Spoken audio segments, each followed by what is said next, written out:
Let us look at the objectives of this module. The objectives of this modules are to interpret the concept of functional literacy, to identify the objectives of integrating literacy with farmers training and functional literacy project, to examine the organization of farmers training and functional literacy project, to compare the strengths and limitations of farmers training and functional literacy project, to list the developmental schemes and projects of Government of India where literacy was integrated. Today we will talk about the era of functional literacy. Attainment of literacy is not an end in itself. It goes beyond the rudimentary 3 R's encapsulated in reading, writing and arithmetic. It is a vital element in development. It is linked to the economic and social priorities of individuals and of the communities in which they live. It is linked with productivity, it is linked with work, it is linked with the current and future needs of our labor. It was with this realization that the concept of functional literacy emerged. The UNESCO's World Conference on Adult Education, held in Canada in 1960, and the World Conference of Education Ministers, held in Tehran in 1965, which was on eradication of literacy, both emphasized the functional aspect of literacy, the productivity and work aspects of literacy. Let us see what this conference had to say about functional literacy. The very process of learning to read and write should be made an opportunity for acquiring information that can immediately be used to improve living standards. Reading and writing should lead not only to elementary general knowledge, but to training for work, increased productivity, a greater participation in civic life and a better understanding of the surrounding world, and should ultimately open the way to basic human culture. The international thinking on adult education had its impact on Indian planners and policymakers. Dr. V.K.R.V. Rao, well-known economist and a member of the Planning Commission in 1965, was an ardent follower of functionality in adult education. In 1965, in the month of June, Planning Commission organized a conference of the education ministers, the state education ministers, and emphasized the importance of functional literacy and linking of functional literacy with other developmental activities in the states. This conference noted lack of functional literacy among the rural poor was an important reason for restricting the success of schemes for their development in the areas of agriculture, family planning, panchayati raj, cooperatives and others. This module throws light on how this idea was implemented by integrating literacy with other development programs, particularly the huge program of farmers training and functional literacy. UNESCO defined functional literacy as literacy integrated with occupation of the learner and directly related to development. Pursuant to the World Conference of Education Ministers in 1965 on eradication of illiteracy, UNESCO together with UNDP built up a huge program on experimental world literacy project. This experimental world literacy project funded several developing countries for literacy programs, especially functional literacy programs. Different aspects of functional literacy program were funded in this project.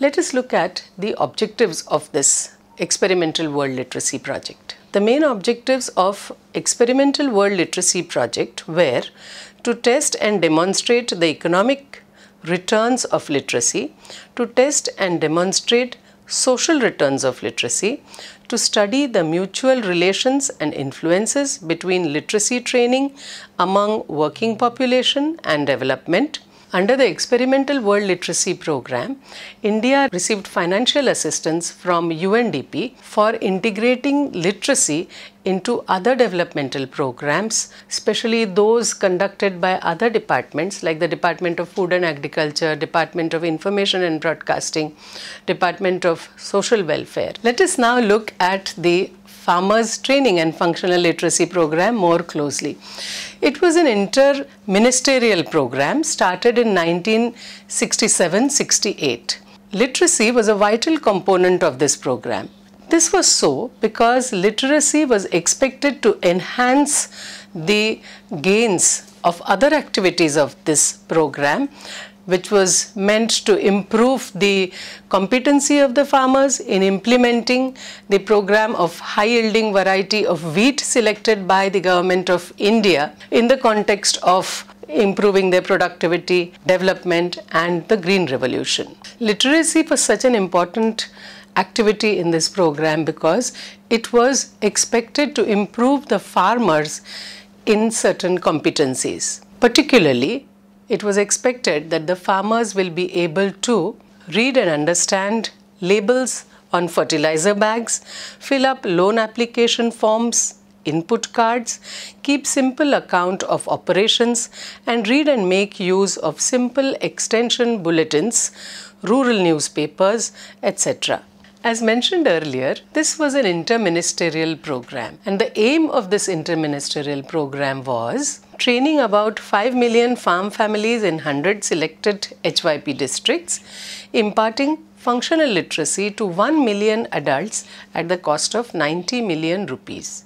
Such a huge program required a lot of funds, and let us now look at the funds that were received for this program. The Government of India funds received during the fourth plan included rupees 60 million by the Ministry of Agriculture for the farmers training, rupees 20 million by Ministry of Education and Functional Literacy, rupees 10 million by the Ministry of Information and Broadcasting for farm broadcasting. Along with this was UNDP and UNESCO assistance. Such a large-scale program like the Farmers Training and Functional Literacy Program needed a very well thought out administration and organizational structure. It could not be implemented without a good organizational structure in all the implementation districts. In each state, the HYP program was in 3 districts. Let us look at the organizational structure of this program. In each center, there was 1 instructor for 30 learners. Maximum number of centers per district was limited to 60. The centers in each district were under the charge of a project officer. The project officer was assisted by 6 part-time supervisors, each with 10 centers, or 2 full-time supervisors, each with 30 centers. The duration of this program was for 1 year. The year was divided into 2 phases of 6 months each. Literacy training went on every day for about an hour and a half per day. In each phase, 150 hours of active teaching was expected. The material used for teaching was region-specific and problem-oriented. The Directorate of Education, New Delhi, published Kisan Saksharta Pehli Pustak. It published teachers' guides. It also published prototype material, which was supplementary reading material that could be used, that could be adapted by in all other situations in different states. Thereafter, nearly 70 titles were published under this scheme. Different types of training strategies were used in this program. The trainers, the instructors used oral instructions, they used demonstrations, practical training, field trips, audiovisual aids, discussions, and so on. Detailed guidelines were prepared by the Government of India, and the states were expected to follow the directives of the center. Let us now look at the achievements of this huge program which was implemented with such great efforts. Farmers Training and Functional Literacy Program was initiated in 1968 as a pilot project in 3 districts. Up to 1977, the program expanded to cover 144 districts out of 397. On an average, 50,000 farm families attended the functional literacy classes each year. During the fourth five-year plan from 1969 to 74, nearly 30 lakh farmers joined the functional literacy classes. Evaluation conducted by Directorate of Adult Education indicated that farmers training and functional literacy program contributed to increase in agricultural production. The learner dropout rate was only 17.5%. The program, implemented exclusively through official channels, succeeded in developing skills and disseminating knowledge to improve agricultural practices among farmers who attended the program. Let us also look at some of the shortcomings of this program. The target of providing functional literacy to 10 million farmers was not fulfilled. An expenditure of 8 million rupees was incurred as against the proposed outlay of 20 million rupees. There were inadequacies at the implementation of the scheme at the district level. Interdepartmental coordination was found to be deficient. Supervisory system was not good enough. A substantial proportion of grassroots level workers had no training. In many districts, the follow-up programs for the neoliterates were found to be weak. Beneficiaries were mainly from relatively well-off and enterprising farmers. Illiterates exploited marginal farmers and landless agricultural workers remained outside the programs. While the inadequacies stated at the end were rather serious, the Farmers Training and Functional Literacy Program gave tremendous experience to the Indian adult educators in carrying out large-scale interdepartmental collaboration and integrating literacy with other development programs. In fact, in the 70s, where several developmental programs were integrated with literacy, one of the important ones being literacy, adult literacy for women. Another important program was the Integrated Child Development Services Program, popularly known as the ICDS. The scheme for functional literacy for adult women was conceived as a package of programs for women between 15 and 45 years of age. This program was integrated, and two ministries, mainly Education and Culture and Ministry of Social Welfare, gave this program jointly. Let us now look at the Integrated Child Development Program a little more closely. Launched in the year 1975, the program started in 33 blocks as projects with 4,891 Anganwadi centers in the country. The annual report of 2014-15 of the Ministry of Women and Child Development, Government of India, states that on December 31st, 2014, 7,067 projects were operational, 1,342,285 Anganwadis were functional, 34,982,000 children were preschool education beneficiaries, 1,041 were supplementary nutrition beneficiaries. ICDS is now one of the world's largest programs for early childhood development.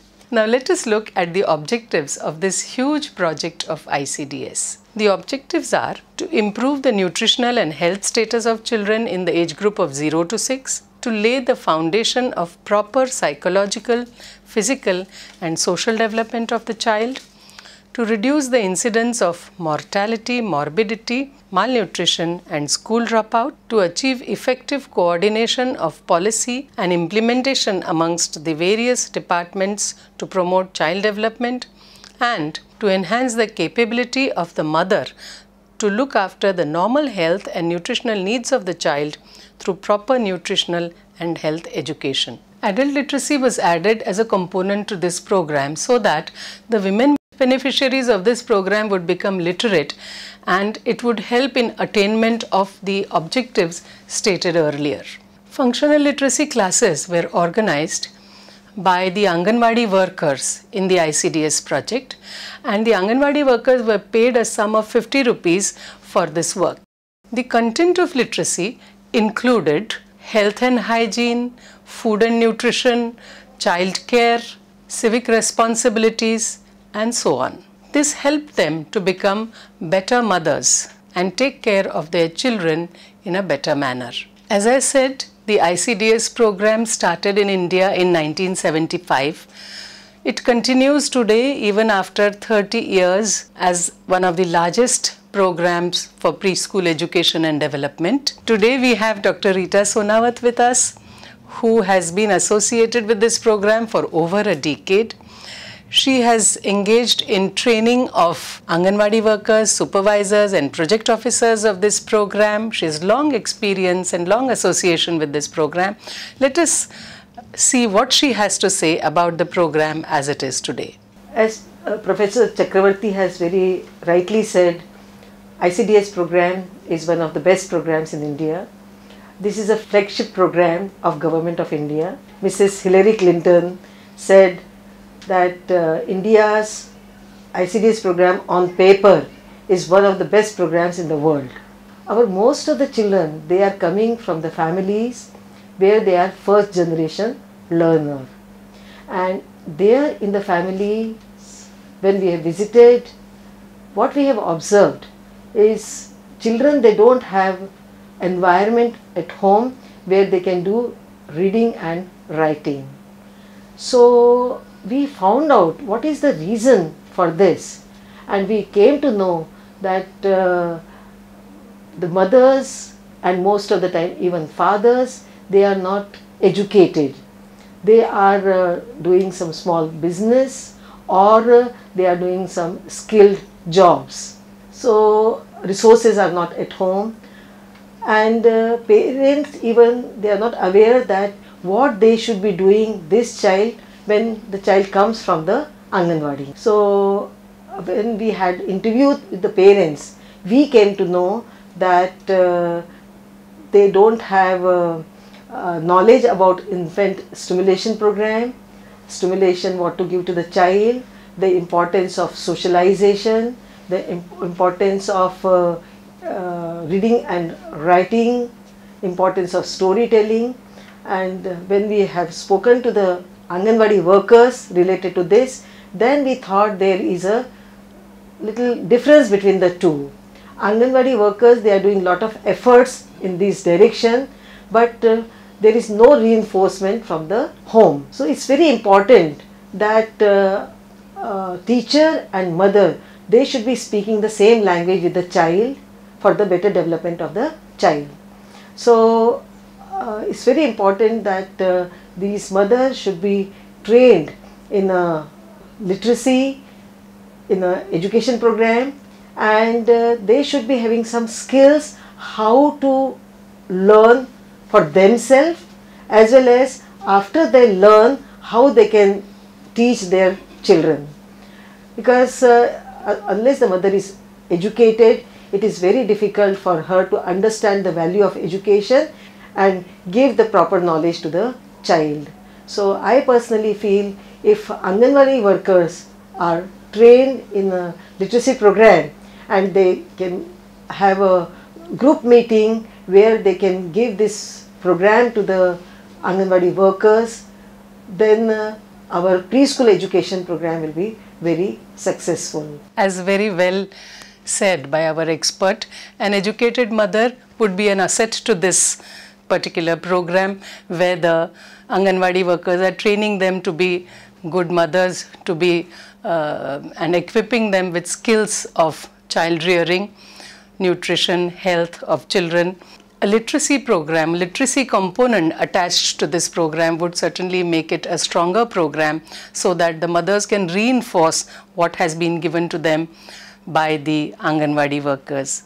So I think literacy is something that is missing now from this program. Some very important institutions were established in the era of functional education. The National Board of Adult Education started in 1969. The Directorate of Adult Education was established in 1971. In consonance with the thought during that time, in consonance with the era of functional education, the Central Advisory Board of Education recommended that adult literacy be linked with a number of developmental programs that were operational at that time and that were to be started in the later years. Let us look at some of the programs with which literacy was combined in that era. The developmental projects with which literacy was integrated in the era of functional education include Krishi Vigyan Kendras, Shramik Vidyapeeth, Nehru Yuvak Kendra, Satellite Instructional Television Experiment, Rural Welfare Extension, Family and Child Welfare Project. Directorate of Adult Education actually identified 65 programs and schemes of Government of India with a component of non-formal education. Thus, in the era of functional literacy, all-out efforts were made to link literacy with social and economic priorities of individuals and of the communities in which they live, and to connect literacy with productivity and labor.